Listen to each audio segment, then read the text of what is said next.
छोराछोरी भएको कारणले गर्दा छोराछोरीको लागि चाहिँ के गर्नुपर्ने रहेछ है भन्ने पनि त्यो मलाई लाग्यो। अलिकति म डिप्रेस टाइपको हुन्छ नि, अलिकति मान्छेलाई के गर्दै नगरौँ जस्तो पनि भएको थियो मलाई लाइफमा। मैले छोराछोरीको लागि केही जिउनु पर्ने रहेछ, परिवारको लागि केही गर्नै पर्ने रहेछ। जाने मान्छे त गयो, तर बस्ने मान्छेलाई चाहिँ पीडा हुने रहेछ क्या। तपाईँले अहिले बुझ्दाखेरि जिन्दगी केही पनि होइन जस्तो लाग्छ, तर जिन्दगी केही हो। यीको केही समय फ्यामिली प्रब्लममा पर्नुभयो, एक समय होइन समयमा पर्नुभयो भन्ने कुराहरू बाहिर अत्याधिक आउँथ्यो।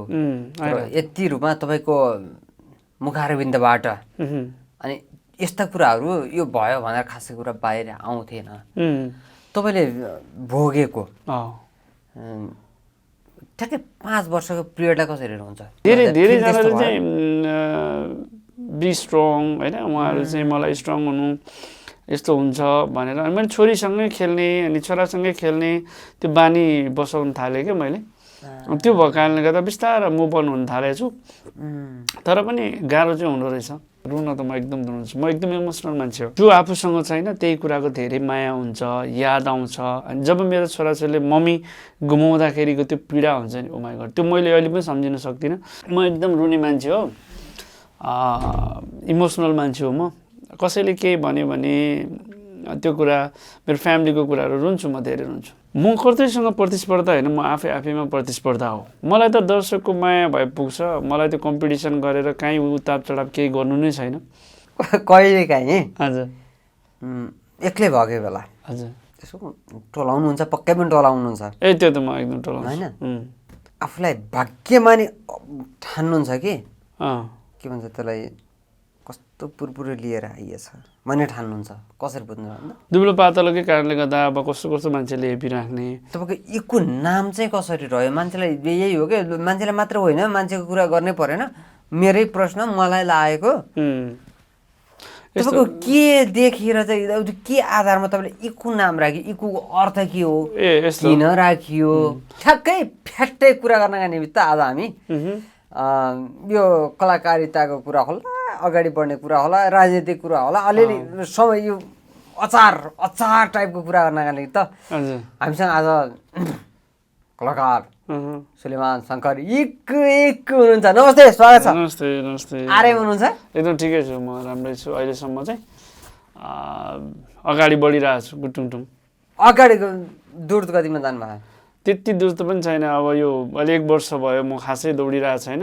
अब चाहिँ बिस्तारै काम गर्ने तयारी गरिरहेको छु। के गर्नुभएको छ अहिले चाहिँ? मेरो ठ्याक्कै भन्नु पर्दाखेरिमा मेरो आफ्नै अहिले नयाँ सो लुरे बुढा बुढी बुढी लिएर आएको छु। हिजो मात्रै हाम्रो सोमबार लन्च गरेको छु। एकदम यो नागरिक प्रेस भन्ने युट्युब च्यानल हो, अनि त्यसमा एकदमै राम्रो भइरहेछ, सबैको प्रतिक्रिया राम्रै आइरहेछ। अब यीकुले केही नयाँ भूमिकामा ल्यायो कि क्या भन्ने खालको चाहिँ भइरहेछ है। लुरे बुढा भनेको तपाईँलाई ए लुरे बुढा, लुरे बुढा, बुढी बुढी बुढी ड्याक पर्को बुढी बाट खालको बुढीको चाहिँ बुढी छ। मेरो चाहिँ जुन लुरे त्यो त आफैलाई कहीँ यसो नाम हेरेर राख्नु है, कस्तो के हो? मलाई सबले लुरे लुरे भन्यो नि त। अनि सर तपाईँ चाहिँ मलाई दिपक दाइले पनि भन्दै हुनुहुन्थ्यो, असार साउनमा चाहिँ त धेरै नदौड्यो है केटा, के अरे चैत वैशाखमा चाहिँ धेरै नदौड्यो है केटा, त्यो बेलामा चाहिँ चैत वैशाखमा चाहिँ यो हावाहुरीले उडाउँछ भन्नुहुन्थ्यो मलाई। म पहिला तिनसुतेमा काम गर्दाखेरि, अनि त्यो भएको कारणले गर्दाखेरिमा सबैले लुरे लुरे भनिरहेको हो, के हो जिउ पनि लुरे भन्ने त्यो खालको तरिकाले चाहिँ एउटा रमाइलो पनि होस् भनेर। यो सोको विषयमा बताउनु त, अब के हो भने अब हाम्रा दर्शकहरूले सोको विषयमा अलि चासो राख्नु भएको छ। हो अहिले तपाईँले देखिरहनु भएको छ म अलिकति ह्यान्डसम जस्तो होइन, जस्तो मात्रै होइन, जस्तो मात्रै ह्यान्डसम हो। अनि ह्यान्डसम जस्तो अलिकति डिफ्रेन्ट मान्छे हो म। अनि त्यो लुरे बुढामा चाहिँ कस्तो भने लगभग 60-70 वर्षको बुढा बनेर, अनि एउटा हाम्रो घर हुन्छ, त्यो घरमा चाहिँ हरेक कलाकारहरू चाहिँ जति पनि कलाकारदेखि लिएर राजनीतिकदेखि लिएर हरेक व्यक्तित्वहरू चाहिँ हाम्रो घरमा आउनुहुन्छ। अनि आउँदाखेरि चाहिँ गाउँको घर अहिले किनभने अलिकति लोक पनि भइरहेछ, गाउँको घरहरू मिस पनि भइरहेछ। देश विदेशमा सबै साथीहरू हुनुहुन्छ नि त होइन, धेरैजना गाउँका अनि सहरका साथीहरू देश विदेश भइसक्छ उहाँहरूले चाहिँ गाउँलाई अलिकति मिस गरिरहेको, गाउँलाई जान पाइएन भन्ने टाइपको।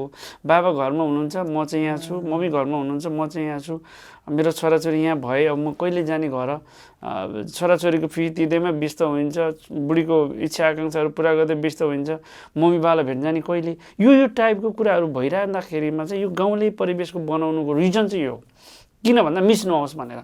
अनि अलिकति जति पनि छन् हाम्रो दाजुभाइ दिदीबहिनीहरू हुनुहुन्छ, जति पनि हामीलाई माया गर्ने साथीहरू हुनुहुन्छ, देश विदेशमा हुनुहुन्छ, उहाँहरू चाहिँ अलिकति आफ्नो आमा बुवालाई टाइम दिन नपाएको पनि हुनुहुन्छ। अनि त्यो कुराहरूलाई चाहिँ आमाहरूले कसरी मिस गरेर हुन्छ छोराछोरीलाई भन्ने विषयलाई पनि लिएको छु मैले। त्यो अलिकति कमेडी मात्रै नभइकन समसामयिक कुराहरूलाई पनि जोडेको छ। नाम सुन्दाखेरि कमेडी नाम सुन्यो होइन, अनि नामै त्यही नामै किन राख्नुभयो भनेर पनि आउँछ नि त प्रश्न। अब कस्तो हुन्छ भने लुरे बुढा भुँडे बुढी भने बुढाबुढी भन्नु भन्दा नि अन्त लुरे नै राखौँ त भन्ने हिसाबले अलिकति मान्छेको क्याची पनि नाम हुन्छ भन्ने हिसाबले मैले पहिल्यैदेखि नै 2-3 वर्ष अगाडिदेखि नै यो प्रोग्राम गर्ने भन्ने सोच बनाइरहेको, स्क्रिप्ट पनि रेडी गरिरहेको थिएँ। मेरो टाइमिङ नमिल्यो अलिकति, अनि कस्तो रहेछ भने मेरो फ्यामिली अलिकति बिजी भएँ, अनि फेरि प्रब्लम पनि भयो। अनि 1 वर्ष भयो ल यो 9 गते ठ्याक्क 1 वर्ष पनि पुग्छ, अब चाहिँ बिस्तारै काम गर्नु पर्ला भनेर अनि अलिकति मेरो फ्रेसनेस पनि खोजिरहेको। अलिकति म डिप्रेस टाइपको हुन्छ नि, अलिकति मान्छेलाई के गर्दै नगरौँ जस्तो पनि भएको थियो मलाई लाइफमा, के काम गर्ने र जस्तो। छोराछोरी भएको कारणले गर्दा छोराछोरीको लागि चाहिँ के गर्नुपर्ने रहेछ है भन्ने पनि त्यो मलाई लाग्यो। बिस्तारै अब काम गर्ने त भनेको त्यस्तो त्यो बिचमा त्यस्तो डिप्रेस एक्लोपना हो। जब मेरो फ्यामिली मेरो वाइफ म्याडमको के समस्या भइसकेपछि म वाइफ मेरो त्यो प्रब्लम भइसकेपछि बित्नु भएपछि चाहिँ अनि मलाई आफूलाई पनि छोराछोरी हेर्दा चाहिँ उत्साह लाग्ने, कता एक्लै बस्दाखेरिमा चाहिँ हुन्छ नि अलिकति डर लागेको जस्तो, मान्छेलाई के गरौँ अब गर्दै के काम गरेर के को लागि कमाउने र के को लागि दुःख गर्ने र टाइपको पनि त्यस्तो आउँदो रहेछ क्या मनमा। धेरै गाह्रो पनि भयो थियो मलाई। कति साथीहरूले मलाई त घर नबस्, हिँड, यसो गर उ गर, अनि कहिलेकाहीँ टिकटकमा लाइभ पनि बस, साथीहरूसँग कुरा हुन्छ, इन्टरेक्ट हुन्छ भन्ने कुराहरू पनि मलाई त्यो दिएको भएर बिस्तारै मुभ अन चाहिँ गर्न खोजिरहेको। हजुर ठ्याक्कै अब यो थोरै फ्यामिली कुरामा छिरि नै हाल्यो। हजुर हजुर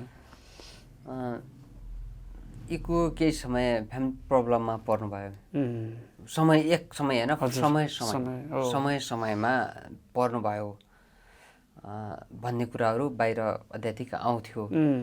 यति रूपमा तपाईँको मुखारविन्दबाट अनि यस्ता कुराहरू यो भयो भनेर खासै कुरा बाहिर आउँथेन। तपाईँले भोगेको ठ्याक्कै 5 वर्षको पिरियडलाई कसरी हुन्छ? कोभिड पछाडिको कुरा जोडिदिन्छु। 5 वर्षको पिरियडमा चाहिँ मैले धेरै कुराहरू चाहिँ मेरो लाइफमा घट्यो। मेरो मात्र होइन, सबै नेपालीको जीवनमा घट्दाखेरि मैले हेर्दाखेरि चाहिँ जिन्दगी यो सङ्घर्ष नै रहेछ, उताप चढाव, यो हरेक कुराहरू प्रब्लमहरू सल्भ हुँदै जाने गर्दै जाने रहेछ जिन्दगी। अनि मैले आज इन्टरभ्यूमा पहिलोचोटि पनि होला यो 1 वर्षपछि तपाईँको पहिलोचोटि मलाई धेरैजनाले इन्टरभ्यू गरौँ एक दाई भन्दै हुनुहुन्थ्यो, अनि मेरो छोरीसँग पनि इन्टरभ्यू गरौँ भन्दै हुनुहुन्थ्यो। मैले टाइम मिलिरहेको थिएन। अब जब केही काम गर्छु अनि दर्शकहरूलाई पनि थाहा पाउनु होला नि त भन्ने हिसाबले इन्टरभ्यू दिएको पहिलोचोटि नै हो तपाईँहरूलाई। अनि मैले किन नदिएको भन्दाखेरि मेरो मात्र जिन्दगी होइन, हरेकको जिन्दगी छ, हरेकको जिन्दगीमा लाइफ टर्निङ पोइन्टहरू आउँछ नै। त्यो चाहिँ मैले एकदम फिल गरेँ म नजिकबाट। मैले जिन्दगीलाई हेर्दाखेरि चाहिँ के देखेँ भन्दाखेरि तपाईँले अहिले बुझ्दाखेरि जिन्दगी केही पनि होइन जस्तो लाग्छ, तर जिन्दगी केही हो। तपाईँको लाइफबाट धेरै मान्छेले त्यो उत्साह लिन्छन् तपाईँको लाइफबाट। कोही मान्छे डाउन हुन्छ, डाउनबाट माथि उठ्दै आउँछ भने उसको लाइफमा धेरै कुराहरू हुन्छ। त्यो कुरा चाहिँ तपाईँले यदि भनिदिनु भयो भने अरूको लाइफमा चाहिँ उत्साह हुन्छ जस्तो लाग्छ होइन। मैले चाहिँ उत्साह पाएको छु। मैले छोराछोरीको लागि केही जिउनु पर्ने रहेछ, परिवारको लागि केही गर्नै पर्ने रहेछ। जाने मान्छे त गयो, तर बस्ने मान्छेलाई चाहिँ पीडा हुने रहेछ क्या। जब आफूलाई पर्छ नि त्यसपछि मात्र त्यो थाहा हुनु रहेछ क्या जिन्दगीको के हो मूल्य भन्ने कुरा। कुनै समय दर्शकले एक कुरा गाली गरे गाली त किन गर्नु र, अथवा सम्झाए माया गरे होइन उहाँहरूले त्यस्तो फिल भयो धेरैजनाले चाहिँ बी स्ट्रङ होइन, उहाँहरू चाहिँ मलाई स्ट्रङ हुनु यस्तो हुन्छ भनेर अनि मैले छोरीसँगै खेल्ने अनि छोरासँगै खेल्ने त्यो बानी बसाउनु थालेँ क्या मैले। त्यो भएको कारणले गर्दा बिस्तारै मुभ अन हुन थालेको छु। तर पनि गाह्रो चाहिँ हुँदो रहेछ जुन आफूलाई माया गर्ने केयर गर्ने। त्यो गाली कुरा किन सोधेको भने हजुर त्यो बिचको टाइममा होइन कि तपाईँ जुन जति बेला कलाकारिता क्षेत्रमा प्रवेश गर्नुभयो त्योभन्दा अगाडि अथवा पछाडि कुनै पनि शीर्षकमा कुनै पनि विषयलाई कन्ट्रोभर्सी लिएर कुनै नेताको विषयमा बोलो अथवा कहीका विषयमा बोलो त्यस्तो कन्ट्रोभर्सीमा परेर गाली खानु भएको छ भने गाली त अब खाइहालिन्छ नि। कन्ट्रोभर्सी तर मलाई त्यस्तो कन्ट्रोभर्सी भनेर त्यस्तो चाहिँ आएको छैन। सबैले मलाई माया गर्नुहुन्छ, त्यस्तो कन्ट्रोभर्सी छैन। मलाई कसैले गाली नि गर्नुभएको छैन। मलाई सबले माया गर्नुहुन्छ। यस्तो माया कि अब के भन्ने, त्यो मायाले गर्दा नै म आज यहाँ छु, मलाई चाहिँ त्यस्तो लाग्छ। अनि उहाँहरूलाई भन्नुहुन्छ के तपाईँ? उहाँहरूले भन्ने कुरा त त्यही नै हो, इकुजी तपाईँ टेन्सन नलिनु, दुःख सङ्घर्ष पीडा सबैतिर आउँछ नै, त्यो एक दिन बिस्तारै जान्छ अरे क्या। उहाँहरूले के भन्नुहुन्छ, दुःख भन्ने चिज चाहिँ सधैँ हाम्रो लाइफमा टाँसिन्न अरे, एक दिन निक्लेर जान्छ अरे। त्यो कुरा चाहिँ मैले बुझेँ। कहिले काहीँ तपाईँलाई रुन मन लाग्यो कि लागेन? रुन त म एकदम रुन्छु, म एकदम इमोसनल मान्छे हो। साँच्चीकै? म एकदम रुने मान्छे हो, इमोसनल मान्छे हो म। कसैले केही भन्यो भने त्यो कुरा मेरो फ्यामिलीको कुराहरू रुन्छु, म धेरै रुन्छु। लास्ट टाइम रोएको समय? लास्ट टाइम त छ, अब त्यो सम्झेर रुनु खासै राम्रो कुरा पनि होइन। होइन, किनभने इकुको आँखाबाट धेरै आँसु आउँछ, झर्छ, छिटो चाहिँ मान्छे रुन्छ भनेर मलाई कसैले भन्नुभएको थियो क्या। म रुन्छु, मैले रोएको पनि छु, किनभने जिन्दगी यस्तो रहेछ। मैले बुझेको कुरामा चाहिँ जो आफूसँग छैन त्यही कुराको धेरै माया हुन्छ, याद आउँछ। अनि मेरो मम्मी बुवा होइसिन्छ, अनि जब मेरो छोराछोरीले मम्मी गुमाउँदाखेरिको त्यो पीडा हुन्छ नि, ओ माइ गॉड, त्यो मैले अहिले पनि सम्झिन सक्दिनँ। मलाई धेरै गाह्रो हुन्छ होइन त्यो कुराहरूमा। बिस्तारै त्यसलाई मुभ अन गरिरहेको छु। फेरि रुवाउने काम चाहिँ नगर्नुहोस्। अबको सो सिरियल एउटा कोसेली, हजुर मैले कोसेली हँसाउने प्रयास गरिरहेको छु। हँसाउने प्रयास गरिन्छ, बजारमा आउँदैछ, आइसक्यो। बट्टाबाद हेरिरहनु भएको छ, धेरैजनाले कमेन्ट गर्दै हुनुहुन्थ्यो के भन्नुहुन्छ, एकदम राम्रो बनेको छ पछिल्लो समयमा भन्नुहुन्छ। मैले चाहिँ टिपिकल गाउँले तरिकाको प्रोग्राम बनाऊ, तर बडा जेपिटी बोल्ने त्यस्तो छाडाहरू त्यस्तो नबोलिकन एउटा जे छ सन्दर्भ त्यसलाई नै फोकस गरिरहेको छु होइन। यसको जस्तो यसकै विषयमा दर्शकले, तपाईँले मात्र होइन दर्शकले तपाईँको उत्पादनका लागि गरिदिनु पर्ने के हो? मलाई केही पनि गरिदिनु पर्दैन। जस्ट हजुरहरूले जुन मेरो प्रोग्राम मैले दुःख गरेर हुन्छ नि, मैले एउटा यो दुई पाउको दिमाग छ, यो दुई पाउको दिमागले सोचेको कुरा हो, मैले भोगेको कुरा हो। म त्यही गाउँमा हुर्केर आएको, त्यही ढुङ्गा मुढामै खेलेर गट्टा खेलेर चुङ्गी खेलेर हुर्केको मान्छे हो म। अनि त्यो गाउँको परिवेश अनि गाउँको शैलीहरू मलाई थाहा छ। म असार साउनमा धान रोप्ने मान्छे हो होइन, अनि भदौ असोज कात्तिकमा चाहिँ अब धान फल्दाखेरि काट्ने मान्छे हो म। त्यही हुर्केको भएको कारणले गर्दा त्यही गाउँले परिवेशमा एउटा नयाँ प्रोग्राम लिएर आएको छु।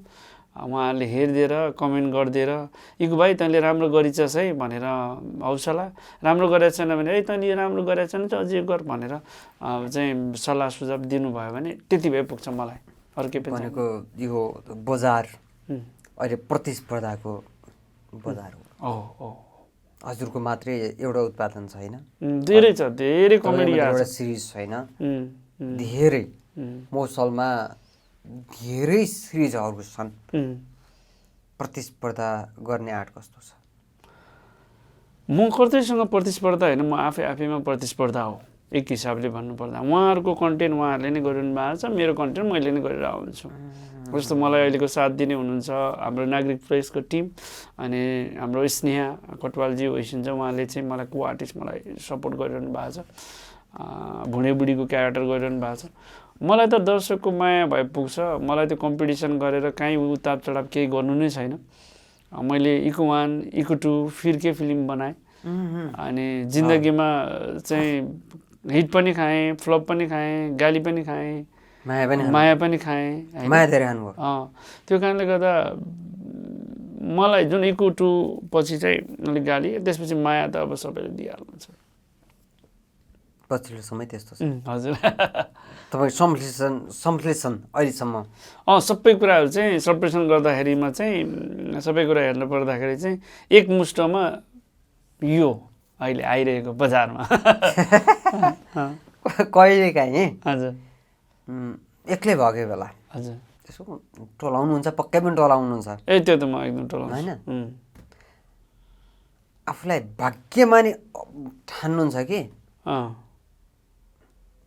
के भन्छ त्यसलाई कस्तो पुरपुरो लिएर आइएछ भन्ने ठान्नुहुन्छ कसरी बुझ्नु भन्दा म दुईटा तरिकाले हेर्छु भाग्यमानी यो तरिकाले भन्छु कि मलाई सबैले माया गरिदिनुहुन्छ लगभग 3 करोड नेपालीहरू इसिन्छ उहाँहरू सबैजनाले मलाई यति धेरै सम्मान गर्नुहुन्छ कि इको भाइ तैँले काम गर्नुपर्छ स्ट्रङ हुनुपर्छ तँ अगाडि बढ्नुपर्छ भनेर मलाई भन्नुहुन्छ त्यो हौसला पाएको छु अभागी चाहिँ यो हिसाबले लाग्छ कहिले काहीँ दिक्क लाग्छ कि ला म यस्तो गर्दाको पनि अहिले पनि म पीडामा छु अहिले पनि दुःखमा छु अझै पनि काम गरौँ भनेर लागिरहेछ भने चाहिँ कहिलेसम्म गर्ने रहेछ भन्ने पनि लाग्छ कहिले होइन त्यो मान्छेलाई हुन्छ नि त्यो जुन बिन्दु हुन्छ अझै पनि बाँकी रहेछ कि मेरो अझै सङ्घर्ष बाँकी रहेछ कि मान्छेले थोरै सङ्घर्ष गरेर सफलता पुगिरहेकै हुन्छन् म चाहिँ अलि धेरै सङ्घर्ष गर्नुपर्ने पर्दै रहेछु जस्तो लाग्छ धेरै सङ्घर्ष गर्नुपर्ने मध्येको मान्छे पर्दैन छु म आफूलाई पर्छु भन्ने तपाईँलाई लाग्छ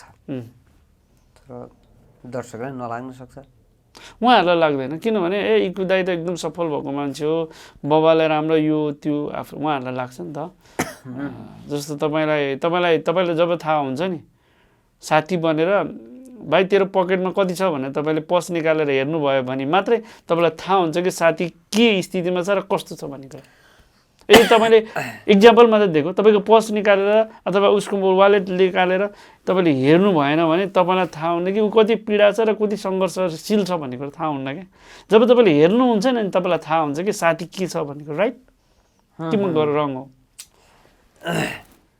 मैले पनि भोगेको कुरा तपाईँलाई सेयर गर्छु तपाईँले त्यस्तो कुराहरू भोग्नु भएको भएन तपाईँ र म हामी केही भन्दा सानो कदको मान्छे हो पातलो मान्छे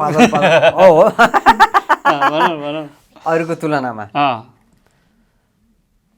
मैले त त्यस्तो कुरा धेरै भएको छु राइट होइन स्कुले जीवनदेखि तपाईँको कलेज जीवनदेखि जागिरी जीवनदेखि यसभन्दा अगाडिका विभिन्न अवस्थामा आफूले हेपेको महसुस कहीँ गर्नुभयो भएन मलाई हेपेको महसुस चाहिँ छ बच्चा बेलामा मलाई साथीले यस्तो हेप्थ्यो कि मलाई कुटेको पनि अवस्था छ त्यो बच्चा बेलामा पढ्दाखेरि होइन अनि म स्कुलबाट आउँथेँ अनि आउँदाखेरि त्यसको घर बाटो भएर आउनुपर्ने होइन अनि घर बाटो भएर आउँदाखेरि चाहिँ मलाई चाहिँ हिर्काएको पनि छ आउँदै गर्थेँ साथीहरूसँग गएर पछाडि बुङ्ग लात्ते ल्याएर मलाई लडाएको पनि छ अनि त्यो साथीले जब म पछि टेलिभिजनमा काम गर्दै गएँ हिट हुँदै गएँ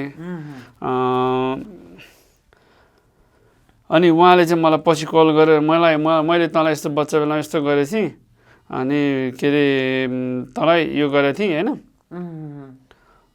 चाहिँ के भन्छ सरी है भन्नु मलाई पनि भनेको थियो पछि कल गरेर भनेको थियो मलाई भनेको मैले पहिले यस्तो गरेँ अनि अहिले अब यस्तो भयो साथी राम्रो ठाउँमा पुगेपछि अनि बल्ल उसले सरी मैले सरी एउटा त्यो पार्ट भयो त्यो किन मैले पनि भोगेको छु कि त्यस्तो पार्टहरू मैले धेरै भोगेको छु फेरि तपाईँले भोग्नु होला धेरै मैले धेरै भोगेको छु कसरी भोग्नु हो म गाउँकै स्कुलमा पढेको गाउँमा हुर्केको अनि म चाहिँ के सहरमा मै गाउँमा पढेको त्यो पनि मगर गाउँ ए ओके माजाले गीत ताजाले भन्दै जाङ्गो जाङ्गो साथीभाइहरू होइन लत्कले भात चान्दिनी मुला भन्ने त्यो हुँदाखेरि मैले आफूले फिल त्यस्तो धेरै गरे हुँदाखेरि मैले मात्रै त्यो भनेको हामी जस्तो दुब्लो पातलो मान्छेले के पहिलेबाटै आउँछ नि त चिज त्यस्तो कति पर्यो भनेर मात्रै सोधेको होइन धेरै परेको छ त्यस्तो दुब्लो पातलोकै कारणले गर्दा अब कस्तो कस्तो मान्छेले हेपिराख्ने होइन यो भाइ त भने यस्तो टाइपको यो धेरै छ सक्दैन हामीसँग हामी त भिड्नै सक्दैन लाग्न सक्दैन भनेकोले रुन मन लाग्ने होइन रुँदै रुँदै घर जानुपर्ने गीत जस्तो मेरो आफ्नो छ रुँदा रुँदै जान्छु मेलामा भन्दै गीत ठ्याक्कै अब यो टेलिभिजनको कुरा जोडिने हाल्यो हजुर तपाईँ टेलिभिजन प्रस्तोता कसरी हुनुभयो कसरी जोडिनु भयो तपाईँलाई त्यहाँको म प्रस्तोता होइन नि त प्रस्तोताहरूमा धेरै हुनुहुन्छ म चाहिँ एउटा प्रेजेन्टर जोडिनु भयो जो कसरी जोडिनु भयो होइन म कमेडी प्रोग्राम मेरो जब इक्वु हिट भयो मेरी भाषेबाट होइन त्यसपछि म सिरियल आर्टिस्टै भन्नु म रुचाउँछु किनभने तितो सत्य मैले धेरै काम गरेँ अनि दीपक दाई दिपा दिदी मेरो गुरु हुनुहुन्छ उहाँहरूले माया गर्नुभयो त्यसपछि माग्ने बुढा दुर्मुस मेरो गुरु हुनुहुन्छ उहाँहरू मलाई चाहिँ टेलिभिजनमा मलाई एउटा इक्वु भन्ने क्यारेक्टर लिएर मलाई हिट गराइदिनु भयो आज म त्यो हिटको कारणले अगाडि बढिरहेको छु कामहरू गरिरहेको छु धेरैजनाले मलाई इक्वु भाइ भनेर माया गर्नुहुन्छ यस्तो म प्रेजेन्टर म चाहिँ कलाकार हो म के अरे होस्ट होइन चाहिँ यो एउटा प्रोग्राम चाहिँ विशुद्ध होस्ट टाइपको चाहिँ छैन है यो चाहिँ एउटा भन्ने गर्छ नि एउटा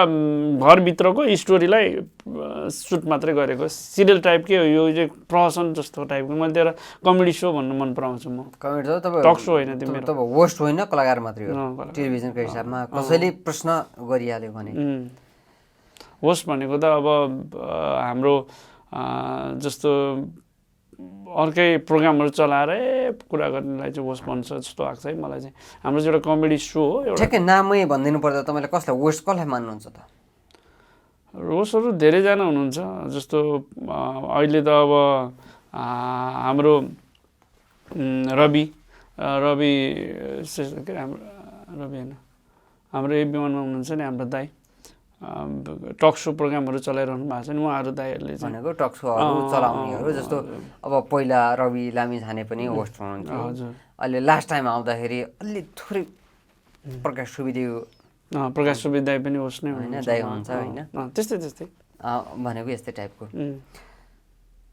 अब त्यहाँ तपाईँ जोडिनु भएको थियो चाहिँ सबभन्दा पहिला जोडिनु भएको थियो कसरी तपाईँको इक्वु नाम चाहिँ कसरी रह्यो मान्छेलाई यही हो क्या मान्छेलाई मात्र होइन मान्छेको कुरा गर्नै परेन मेरै प्रश्न मलाई लागेको तपाईँको के देखेर चाहिँ के आधारमा तपाईँले इक्वु नाम राख्यो इक्वुको अर्थ के हो किन राखियो होइन यस्तो हो मेरो काम गर्दै जाँदैखेरिमा माग्ने बुढा दुर्मुसले चाहिँ मलाई यो अफर दिनुभएको थियो अनि एउटा क्यारेक्टर जङ्गली मान्छे अनि त्यसमा हामीले डाइलेक्ट डेलिभरी गर्दाखेरि अनि इक्वु भन्ने शब्द निक्लेको भएर यो राखौँ भनेर अनि इक्वु होइन इक्वु नै राखौँ न भनेर त्यसरी नाम राखेँ हो दर्शकले मैले बोल्ने शब्द नै इक्वु भयो क्या मैले इक्वु भन्थेँ अनि त्यो शब्द नै अब मेरो नाम अनि इक्वु भन्ने शब्द नै अनि त्यो चाहिँ मेरो नाम बन्यो त्यसको मिनिङ चाहिँ के रहेछ अर्थ के रहेछ मान्छेले अहिले त्यस्तो मिनिङ नै छैन अब हामीले जङ्गली मान्छे हो इक्वु भन्ने हो भन्ने खालको चाहिँ एउटा भनेको जङ्गली मान्छे यस्तो नयाँ नाम हो यो आविष्कार हो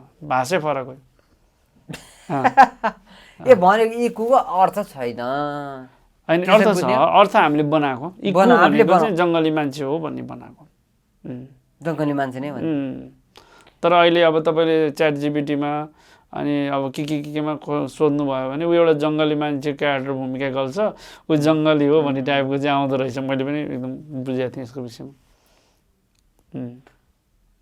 तितो सत्य हजुरसँग जोडिएको विषय है तितो सत्य मेरी भाषै मेरो त अब त्यो दुईमध्ये टर्निङ पोइन्ट तितो सत्य कि मेरी भाषा दुइटै हो तितो सत्यले मलाई धेरै काम गर्न सिकायो मेरी भाषाले मलाई जन्माइदियो इक्वु बनाएर त्यति त सरल वर्णन गर्नु पर्यो भने संक्षिप्त वर्णन गर्नु पर्यो भने मेरी भाषालाई कसरी होइन भने त मैले तितो सत्यले चाहिँ मलाई काम गर्न सिकायो क्यारेक्टर गर्नलाई सिकाएको हो एकदमै राम्रो क्यारेक्टर गर्न सिकाउनु भयो त्यसपछि मेरी भाषामा आएर इक्वु भन्ने जन्मियो त्यही हो मेरो आफ्नो कला चाहिँ त्यहाँ अलिकति देखाउने मौका पाएँ अनि इको भन्ने चाहिँ मेरो भाषाबाट हिट भयो अनि पछि चितो छ त्यतिर चितो छ त खेल्ने मैले चाहिँ सिक्ने मौका पाएँ फिल्मै बनाउनु पर्ने अब मैले इको 1 इको 2 फिर्के बनाएँ त म आफैले बनाएको असाध्यै अगाडि पनि अब गर्दैछु त मैले एउटा बिहान एउटा सर्ट्स हेर्दै थिएँ इकुतानी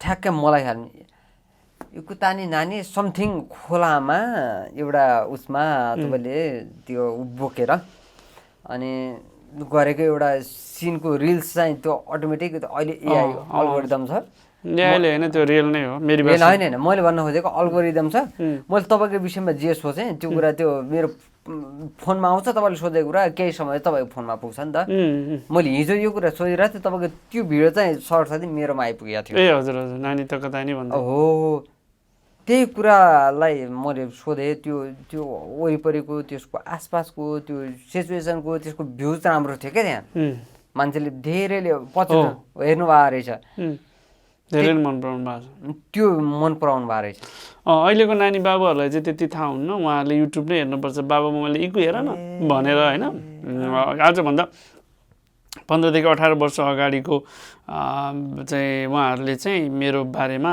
एकदमै ज्ञान छ उहाँहरू त अब अहिले मास्टर पढ्ने मास्टर डिग्री पढिसक्नु भएको छ देश विदेशमा भइसकिन्छ होला आई थिङ्क मलाई लाग्छ धेरैजनाले चाहिँ इको दाइ हामी तपाईँको चाहिँ चाइल्डहुड फ्रेन्ड है चाइल्डहुड चाहिँ मेरो राम्रो बनाइदिनु भयो भनेर चाहिँ उहाँहरूले चाहिँ भन्नुहुन्छ त्यो चाहिँ मजा लाग्छ मलाई सिरियलमा हुनुहुन्छ फेरि फिल्मतिर जाने योजना के छ फिल्मको स्क्रिप्टमा बसिरहेको छु म गर्छु चाँडै नै मुभी पनि गर्ने तयारी छ अब हेरौँ लेट्स सी यो जानेको काम त यही नै हो अब यहाँबाट कतै जान सकिन्न होइन दर्शकहरूले मलाई यति धेरै माया गरेर काम गर्ने हौसलाहरू दिइरहनु भएको छ अब यो क्षेत्रबाट बाहिर त जान सकिन्न अब यही गर्दैछु अलिअलि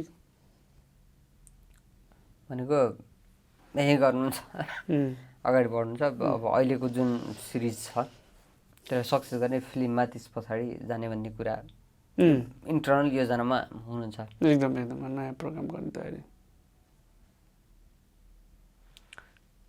सिरिजले के दिन्छ अथवा सिरिज कसरी अगाडि बढ्छ अघि पनि मैले यसभन्दा अगाडि पनि थोरै एउटा प्रश्न जोडेको थिएँ यो प्रतिस्पर्धाको जमानामा कसरी प्रतिस्पर्धा गर्नुहुन्छ भनेर पनि मैले सोधेको थिएँ होइन अब्बल कसरी बनाउनु छ अब यहाँनिर अर्को प्रश्न जोड्छु म अब्बल त यस्तो आफ्नो दिने कन्टेन्ट हो आफूले भनेको हेर्नेर काटेँ कमेडी फिल्डको सिरिजहरू कम हो अहिले त्यस कारण अलिक कम आइरहेछ हो कमेडी सिरिज चाहिँ अलिक कम आइरहेछ अहिले तर हामीले चाहिँ अब त्यही राम्रै गरौँ भनेर सोचिरहेको छु त्यही त अहिले अरूको कम आइरहेको अवस्थामा चाहिँ तर रियालिटी सोहरू चाहिँ आइरहेछ नि त धेरै एकदम रियालिटी सोले सिरिजहरूलाई काहीँ डिस्टर्ब गरेको छ त्यस्तो छैन होला सबै आफ्नो दर्शकहरू छन् सिरिजको आफ्नै दर्शक छ होइन अनि कमेडी सोको आफ्नै दर्शक छ रियालिटी सोको आफ्नै दर्शक छ सबैको आफ्नो दर्शक हुन्छ